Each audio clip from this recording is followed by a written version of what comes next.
Отанға қызмет абыройлы міндет. Әскери борышын өтеп, бокста елеулі жеңіске жетіп, ЦСКА сапында өнер көрсеткен соң, Мұратхан Тоқмәдидің өмірінде жаңа кезең басталды. Ол 1986 жылдың аяғында сол кездегі Алматы қаласына қоныс аударады. Алып шаһарға келе салысымен Фрунзе ауданындағы тұрғын үй пайдалану басқармасының аула клубына жаттықтырушы болып жұмысқа орналасты. Ал кешкі уақытта ол маңайдағы аулалардан келген балаларға бокс секциясын жүргізді.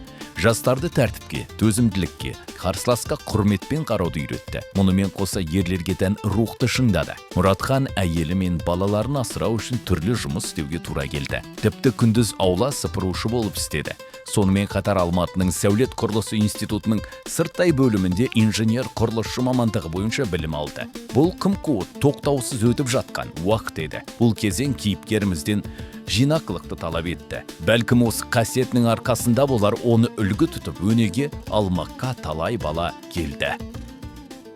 Кейін ұшқыр ойлы өзіне сенімді жас маман Әуезов ауданындағы тұрғын үй пайдалану басқармасының 49-шы учаскесінің шебері болып тағайындалды. Ал 1987 жылдың соңына қарай 17-ші тұрғын үй пайдалану басқарма бастығы болып сайланды. Дәл осы жасында мұндай жауапты қызмет екінің біріне бұйыра бермейтін. Шеберлігінің арқасында Мұратхан өз кәсіпорнын алдымен қала бойынша, кейіннен республика көлемінде алдыңғы қатарға шығарды. Жас басшының іскерлігі туралы тіпті қалалық баспасөз де жазды. Вечерняя Алматы газетінде «Мынау кімнің көшесі» атты тақырыппен тазалық айлық шарасына арналған мақала жарық көрді. Материалда Мұратхан басқарған мекеме үздік мысалдардың бір ретінде аталды.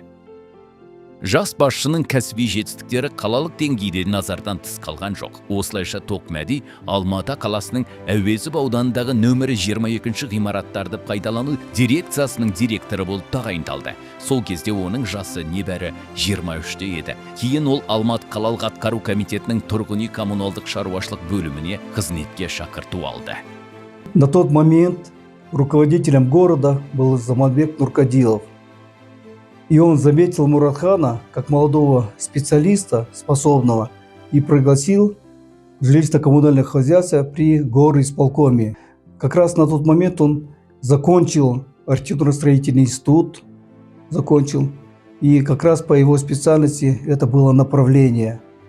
Но до этого, когда он работал в ЖЭК, я видел, как он трудился и с рабочими, мог спокойно взять метлу и им помогать мести тротуары там, во дворе там наводить уборку, организовал детей там на различные спортивные мероприятия, потом озеленение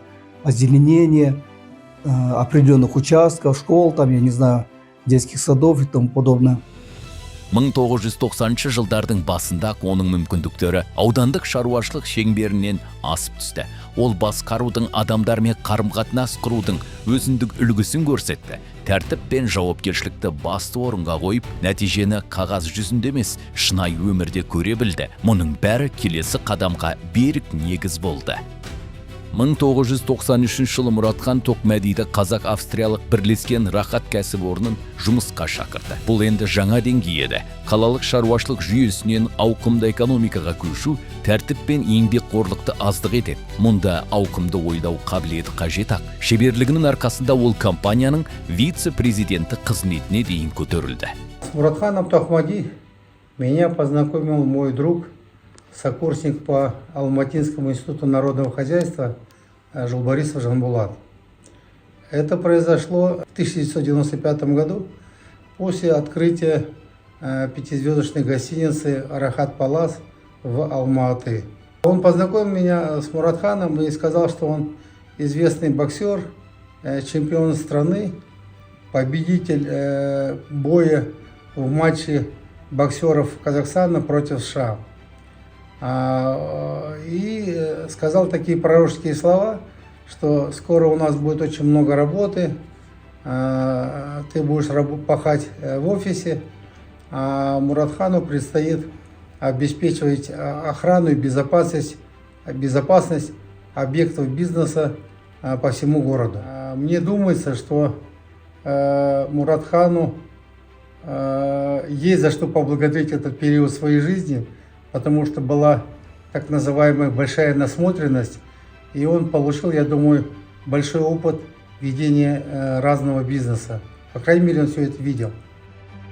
Оның болашақ көкжиегі ашыла түсті. Спорттағы шынығу, еңбекке деген адалдық, адамдармен етене араласу және оларды соңынан ерте білу қабілеті биік мақсатқа жетеледі. Ал бастапқыда барлығы атақ даңқсыз қарапайым аула клубы, қосымша жұмыс оқудан басталып еді. Алайда дәл осы сәтте Мұратханның тұлғалық мінез құлқы пісіп жетілгенін ол өзі де аңғармады. Бұл оған ауқымды ойлауға түрткі болды.